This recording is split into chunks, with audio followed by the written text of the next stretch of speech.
sur le stand BMW au salon de la moto EICMA de Milan où nous découvrons les nouveautés 2025 de la marque Alelis. Alors ici vous avez la fantastique M1000 RR, championne du monde en titre, le premier titre en World Superbike qui vient d'être décroché par l'ami Toprak. Et vous avez à côté un concept, la F450 GS, une nouvelle moto dévolue donc au permis A2 avec un nouveau bicylindre qui développe la puissance légale de 47 chevaux,5. On n'a pas beaucoup d'informations sur ce moteur, hormis que BMW précise qu'il a un calage particulier afin de favoriser les sensations, la sonorité, les relances à bas régime.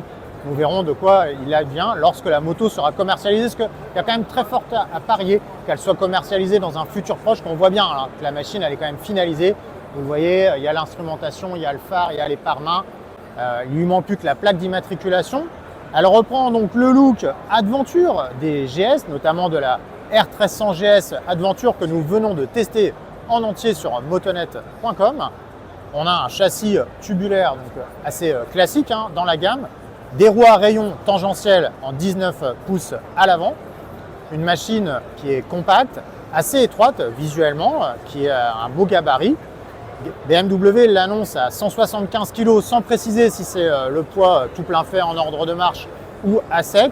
Donc a priori vraiment une machine légère qui se destine donc aux débutants et aux débutantes qui veulent un véhicule polyvalent, urbain, mais pas que. Là ici un peu dans une version baroudeuse, mais on peut supposer que la version qui va être commercialisée sera sans doute un petit peu plus civilisée.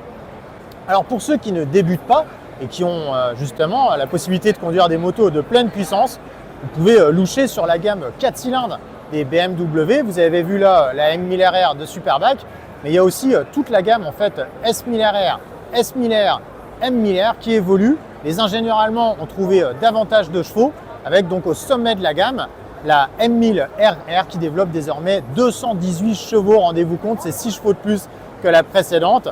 La Superbike S1000 RR, elle, est à 210 chevaux.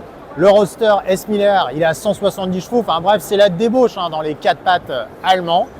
Des motos qui sont d'ores et déjà présentées en détail sur motonet.com. Donc je vous invite à retrouver leur présentation détaillée sur notre site. Et n'oubliez pas de liker, partager, vous abonner et rester connectés.